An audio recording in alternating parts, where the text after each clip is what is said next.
So welcome back to Physics of Music. And today we are going to get into talking about sound, which is obviously one of the crucial physical aspects of music. And so to discuss sound, what I want to do is start with a demonstration. So we're trying to understand the physical nature of sound, and this demonstration is a famous historical demonstration that led people to understand something very important about sound.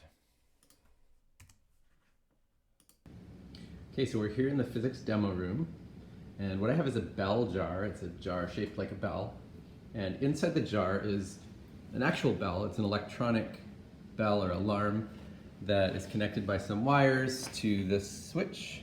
And if I turn the switch on, then we can hear the alarm going. Okay. And so what I've done is connected this thing up to a tube. And so there's a gauge that says how much air pressure there is inside the bell jar. And the tube is connected to a vacuum pump over here. And what I can do is turn that on, and then we'll suck all the air out, or most of the air out, and then we'll see what happens to the sound of our bell. Let me just balance this iPad here. Let's do that. Okay, there we go. And so we'll turn the pump on.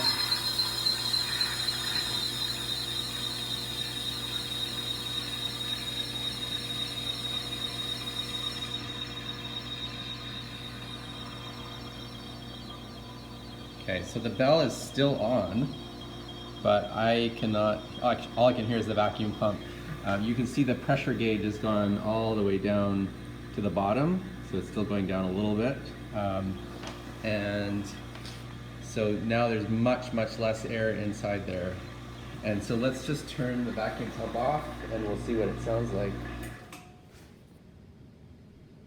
Okay, so actually it's very quiet. I don't know if I can hear it at all. Just a tiny bit, barely. But now if I let the air back in, so you can see it's windy, the air is coming back in through that hole in the bottom.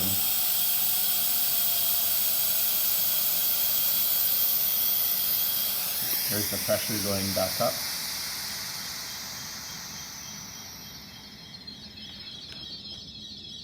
And then you can hear the alarm going again.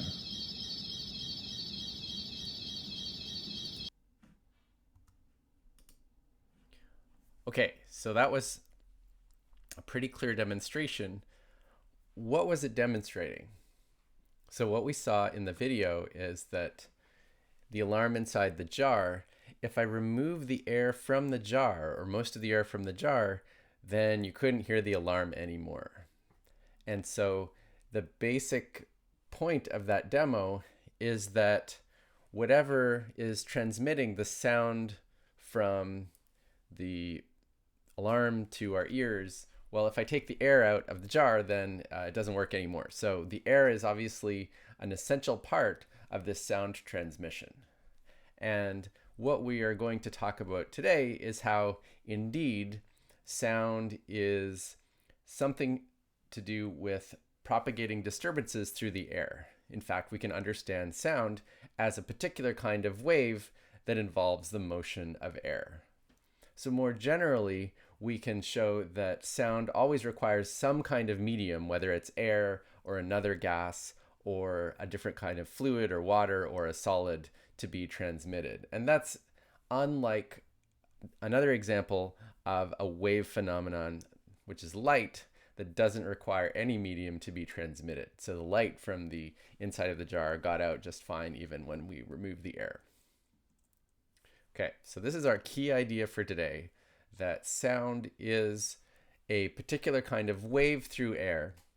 And it's a type of wave that is longitudinal, if you remember our discussion of longitudinal versus transverse waves. If you don't, let me give you a quick review of that. In our simple model, where we had masses coupled together by springs. And so these pictures represent several different times in series.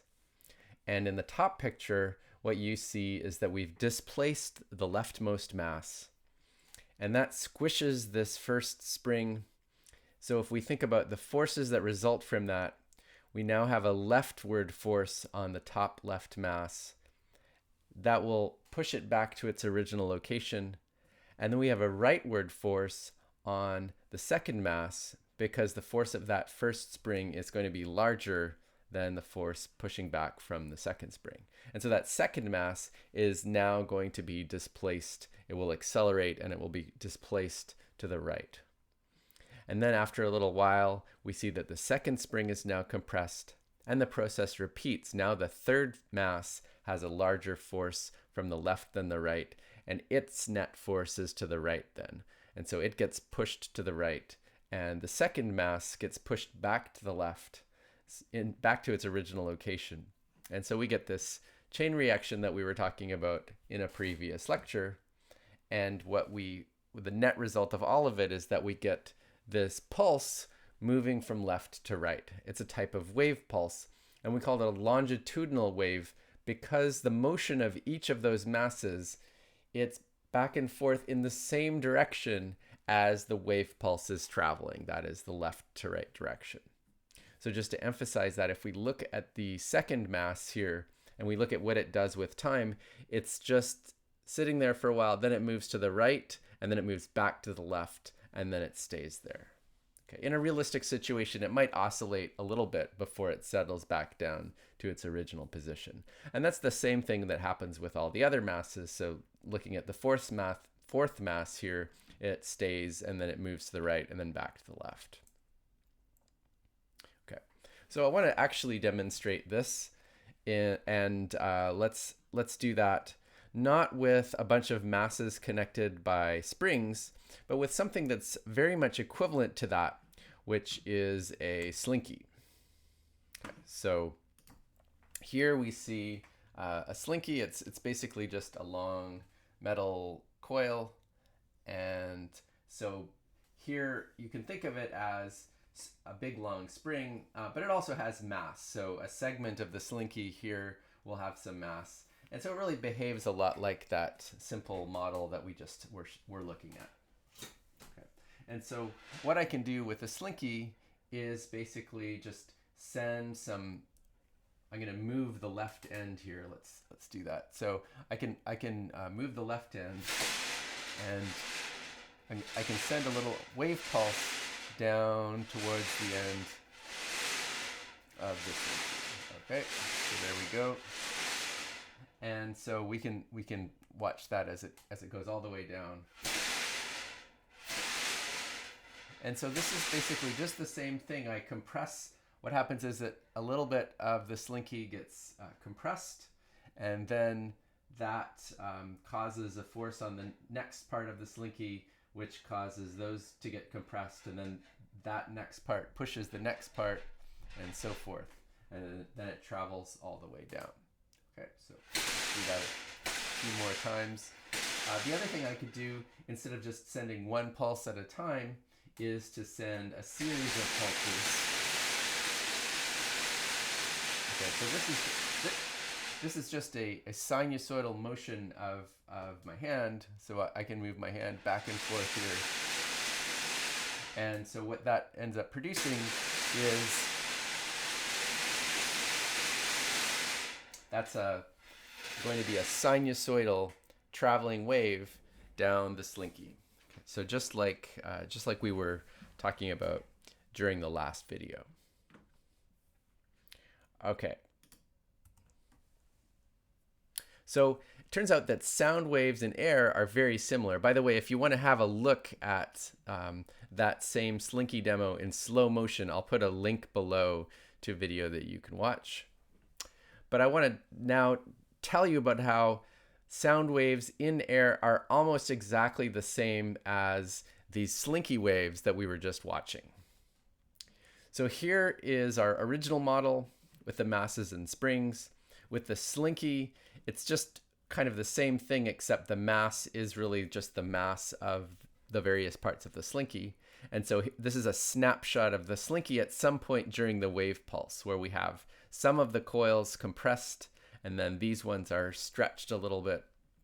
And so basically, if we think about these compressed coils, they're going to exert more of a force on this next bit of the slinky, more force to the right than there is to the left. And so that will push this part of the slinky onward.